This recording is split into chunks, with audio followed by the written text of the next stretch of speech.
Sit close, little one, and don't listen too hard to the sound of running water. Not tonight. Not after what I'm about to tell you. There is a stretch of river that twists like a wounded snake through the mountains of Colorado. The locals call it the Arkansas, but the old ones knew it by a different name, a name lost in smoke and whispered prayers.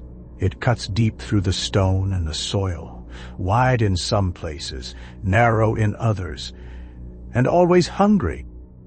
They say something walks along its banks when the moon is thin. Long ago, how long? No one quite knows. A woman came to the river, pale, silent, and cloaked in rags, the color of old bone. She arrived when the floods were high, and the ground was too wet to bury anything proper. No one saw where she came from, but the wind carried strange things when she appeared.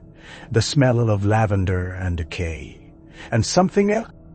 She didn't speak. She didn't blink, and she never smiled. At first, they thought she was just mad. Some poor soul washed out of a mining town, or maybe a widow with too much sorrow and too little sleep. She'd stand at the river's edge every evening, staring into the black water like she could see something beneath it. Sometimes she whispered. Other times she laughed, but it was the kind of laugh that made One night, a boy from the nearby camp followed her. You know how boys are, all spine and no sense. He said he just wanted to see where she went after dark. He never came back. They searched for him, of course, for days. Dogs, torches, the whole town combed the riverbanks. But they didn't find so much as a button. Except one thing. A single footprint, half sunk in the mud, on the water itself. Not beside it, not near it, on it. After that, the stories changed. They stopped calling her mad. They started calling her witch. Some said she was the drowned bride of a long-dead miner, come back to claim her due. Others swore she was something much older. Not a woman at all, but a spirit that needed skin to walk the earth. A water thing, a river devil. A god, maybe, though no one dared build her a church. The river changed too. Nets came back empty, boats overturned in still water. Voices echoed from the canyon walls, voices no one wanted to follow. A fog would roll in some nights, thick and sweet-smelling, and people swore they saw figures in it. Not just her, many. But always the pale woman returned. Every night, same spot, same stare, like she was waiting for something. Or someone. And the river, it listened. It always listens.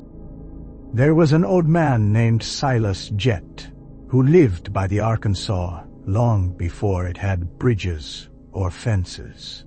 Folks said he'd gone half-blind from years of staring at the river's shimmer.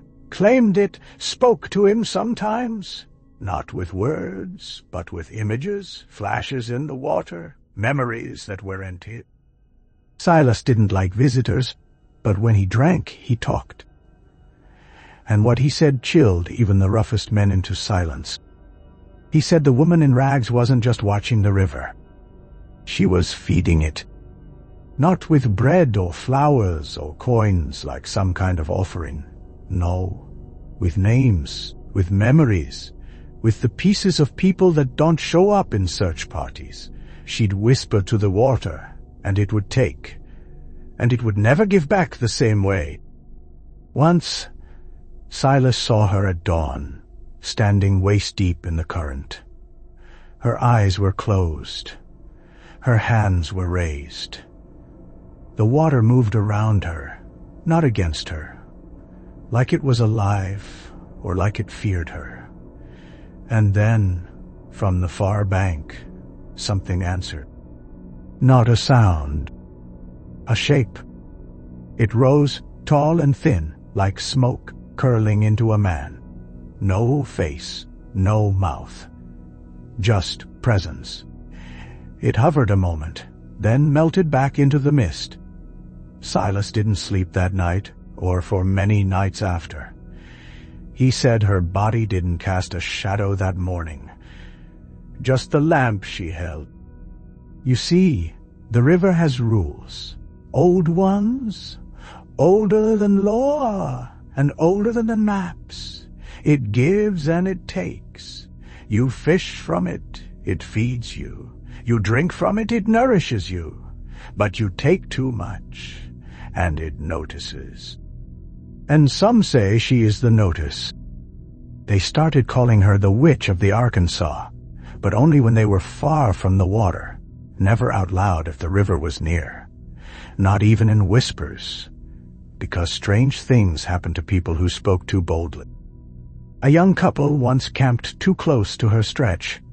Just tourists. They mocked the stories, lit fireworks near the bank, played loud music. That night, the water rose, though there was no rain, no storm.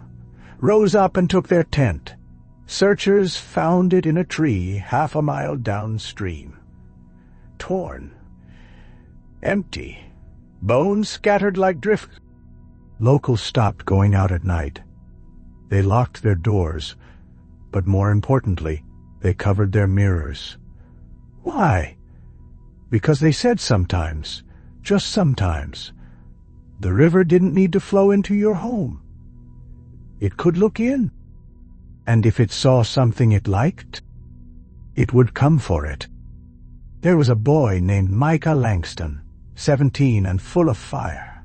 He didn't believe in stories, said the witch was just a campfire tale for old miners and drunkards. He'd throw rocks into the river and shout, "Come get me then!"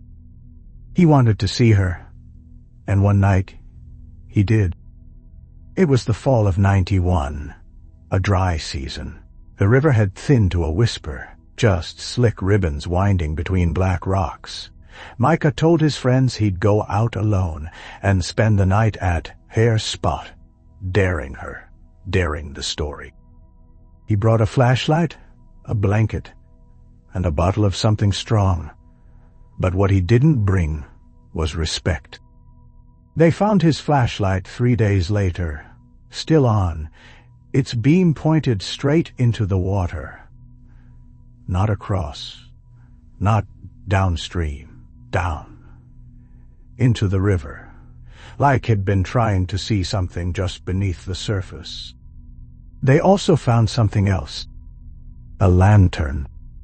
Old, rusted, glass cracked, wrapped in wire and twine, and heavy with river silt.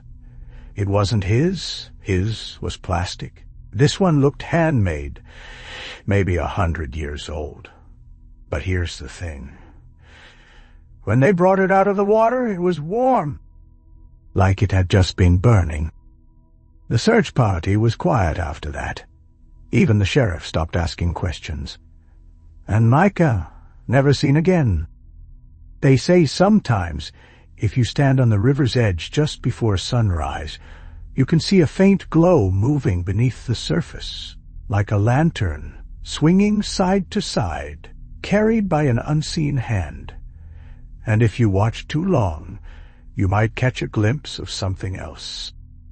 A face, pale, wide-eyed, open-mouthed, staring up. They used to say the river was haunted. Now, they say it remembers. It remembers the names of those who mock it, the faces of those who stare too long, and it keeps them, not in its depths, but in its currents, moving, watching, part of its story now. And the woman, she still comes. No one sees her arrive. No one sees her leave. But when the fog hugs the water and the birds fall quiet, you can feel it. Like pressure behind your eyes, like breath on your neck. And sometimes, if you're lucky or cursed, you'll hear her humming. No melody, just 3 notes, over and over. And if you hear those notes, don't look toward the sound. Just walk away. If you can. There's a grave deep in the woods, older than the towns, older than the rail. No stone, no fence. Just a ring of river stones around a patch of sunken earth. Some say it's hers. Others say it belongs to someone she couldn't save. But the oldest folk, the kind that don't leave their porches much, they'll tell you her name. Temperance Lyle. Born 1822. Died. Never. She was a midwife, they say. A healer. Lived alone near the Arkansas, back when it wasn't a river but a danger. Helped miners, fed orphans, mended broken bones with herbs and hands that never shook. People came to her when the doctor was too far or too late. And then came the flood. The spring of 46, rains like knives. The river rose and tore down the valley like a beast let loose. Took homes, animals, children, and it took Temperance's cottage with it. With it. They say she died that night. Others say she drowned trying to save a child who wasn't hers. But something strange happened after that. The river didn't recede. Not like it should have.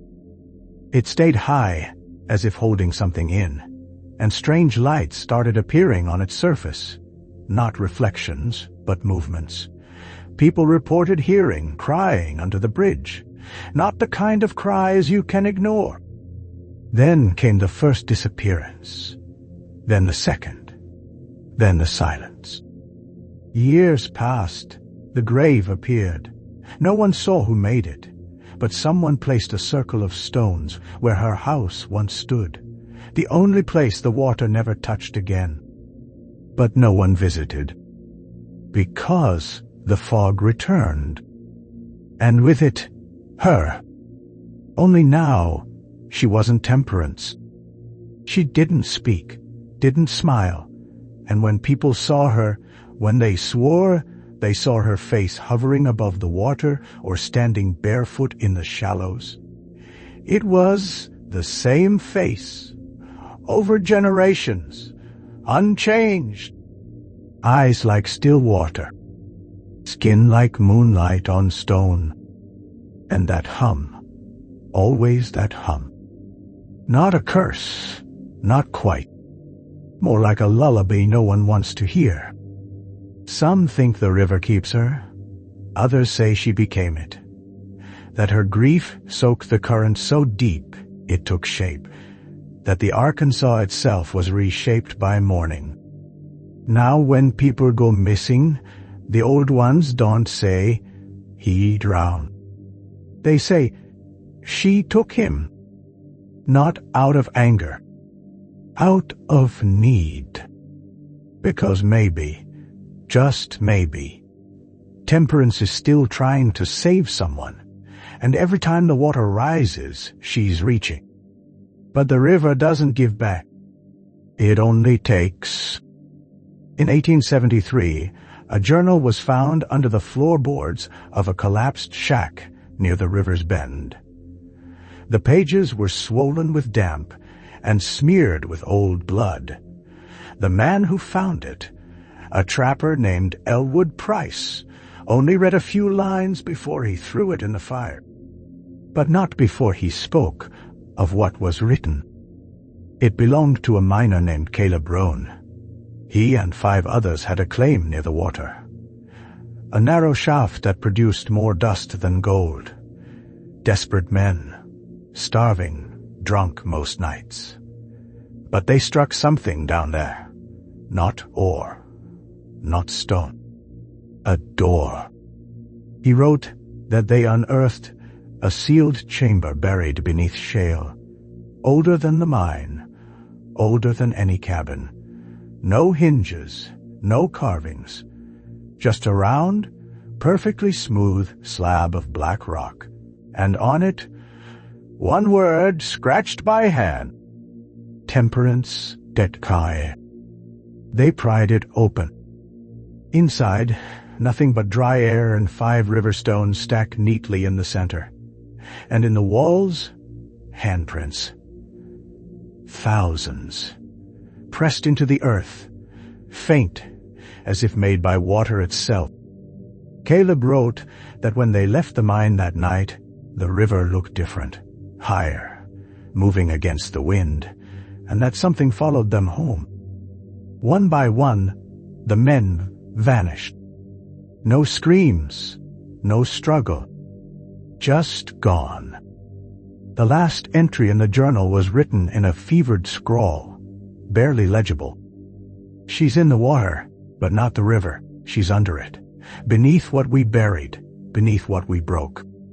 Some say the river itself is a lid, that below it lies the mouth of something old and grieving and wrong, that the woman, Temperance, is the warning, not the danger. Or maybe both. The journal burned, but stories lingered. Miners stopped digging near that bend. The earth gave them shivers, the kind that came from inside. One man claimed the water whispered in his sleep, showing him visions of children walking backwards into the river, their eyes glassy, their mouths moving with no sound. After that, no one spoke her name anymore. Not near the water, not even in prayer. Because the river doesn't forget, it remembers every voice that calls it by name. And sometimes, when it misses one, it comes looking. They say the river hasn't taken anyone in years. Not since the drought. Not since the state came in and poured concrete and logic over its edges, building dams and bridges and signs with warnings no one reads. Now tourists walk its banks in sandals, taking photos, skipping rocks. But it watches, because the river never forgets what it was, or what it carried. There's an old man who sits on a bench near a quiet bend where the fog still coils like breath. He never speaks, just stares at the water, motionless like he's listening.